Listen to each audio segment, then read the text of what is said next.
থেকেই 1 বছর আগে থেকে প্রস্তুত নিয়ে নিয়েছি যে আমরা কুরবানি করব।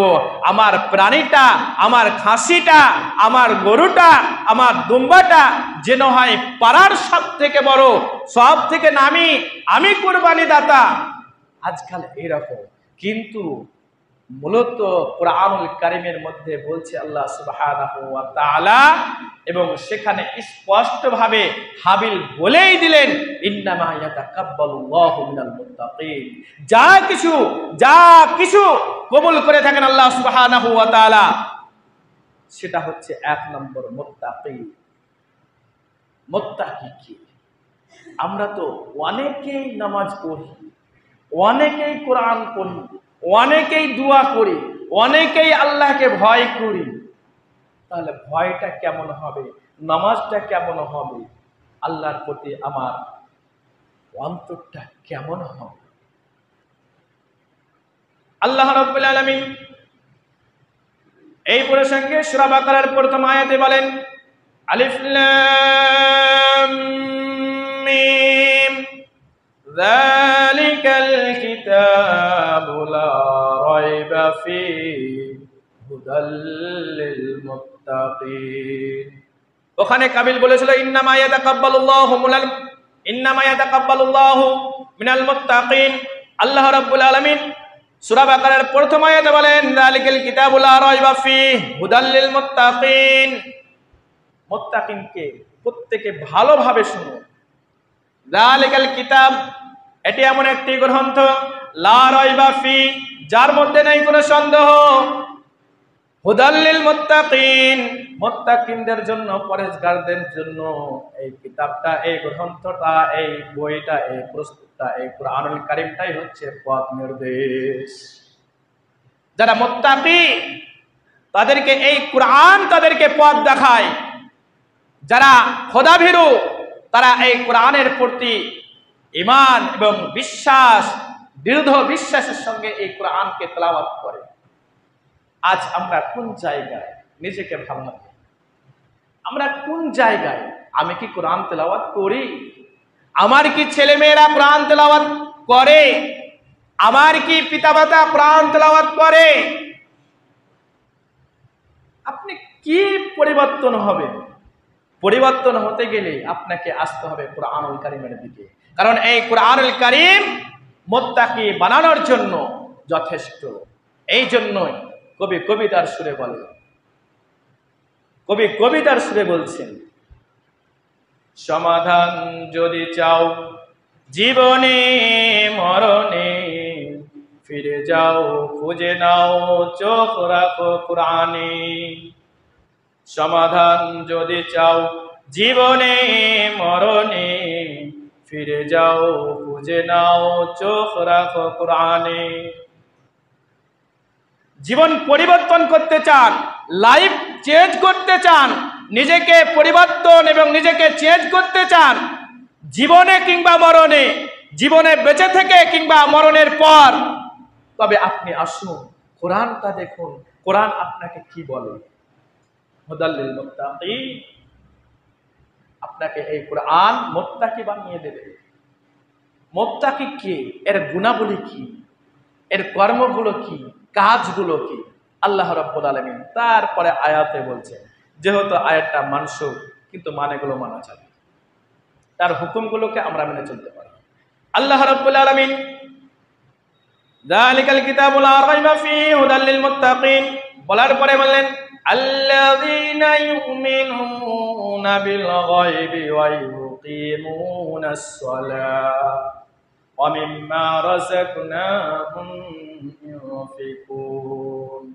আল্লাযীনা ইউমিনুনা বিল গায়বি, যারা আল্লাহ রাব্বুল আলামিনের প্রতি দৃঢ় বিশ্বাসী, বিল গায়বি, অদৃশ্যের প্রতি দৃঢ় বিশ্বাসী, আল্লাহ রাব্বুল আলামিনকে দেখেনি তবুও তার অন্তরের মধ্যে আল্লাহর ভয়।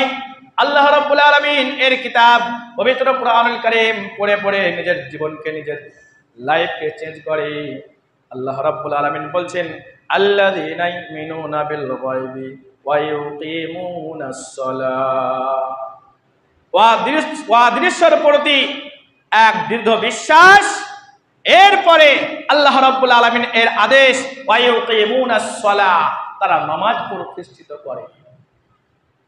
যারা নামাজ প্রতিষ্ঠিত করে, এক আল্লাহকে বিশ্বাস করেছে যে আমি কুরবানি দেব, এটা আল্লাহর উদ্দেশ্যে, আপনারা কুরবানির দাতারা প্রত্যেকেই সচেতন হয়ে যান। ওয়ায়ুকিমুনাস সালাহ, আপনাকে নামাজ পড়তেই হবে। নামাজের পাওয়ার, নামাজের ক্ষমতা, নামাজের দাম ভীর্যতা যদি জানতে চান, আপনি কি নামাজ পড়ছেন, আপনি নামাজ কি পড়ছেন? হয়তো শুক্রবারের দিন মসজিদ ভরে যাচ্ছে, আসরের সময় এই মসজিদের এই পুরোটা ভরবে কিনা তার কোনো আশা, গ্যারান্টি, ওয়ারেন্টি কোনো কিছু না। আমরা কুরবানি দাতা, আমাদের কুরবানি আল্লাহ রাব্বুল আলামিন কবুল করবে। প্রত্যেকেই সচেতন।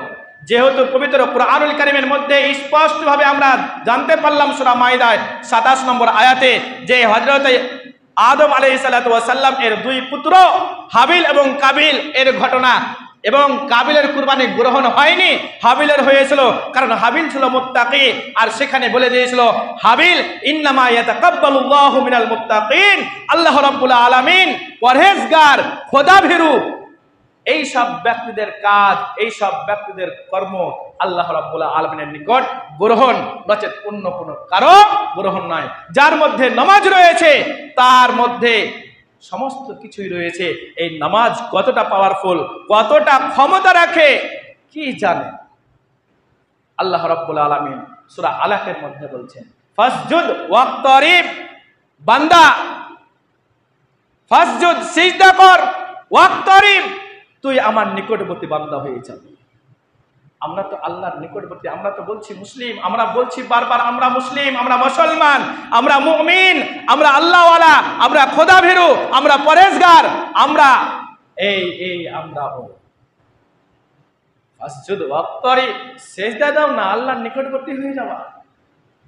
এই সিজদার পাওয়ার কতটা, ক্ষমতা কতটা জানে?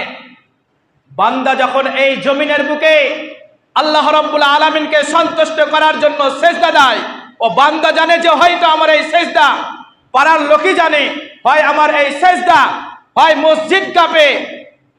রঘুনন্দনপুর এর যুবকেরা প্রত্যেকেই শুনে নাও, এই সিজদার ক্ষমতা কতটা তুমি জানো? হয়তো পায়ের দাপট মারো, যে তুমি বলো আমার পায়ের দাপট, হয়তো রঘুনন্দনপুরের পাড়া, মহল্লা, টোলা হয়তো কাঁপে।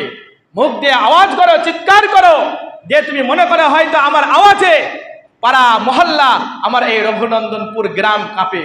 কিন্তু তুমি বান্দা জানো না, আল্লাহ রাব্বুল আলামিনকে একটা সিজদা দেওয়া শুধু পাড়া মহল্লা নয়, এই রঘুনন্দনপুর নয়, কাকরিয়া নয়, এই শামশেরগঞ্জ নয়, মুর্শিদাবাদ নয়, এই ভারতবর্ষ নয়, স্বয়ং আল্লাহ রাব্বুল আলামিনের একটা সিজদাতে আরশ পর্যন্ত কেঁপে যায়।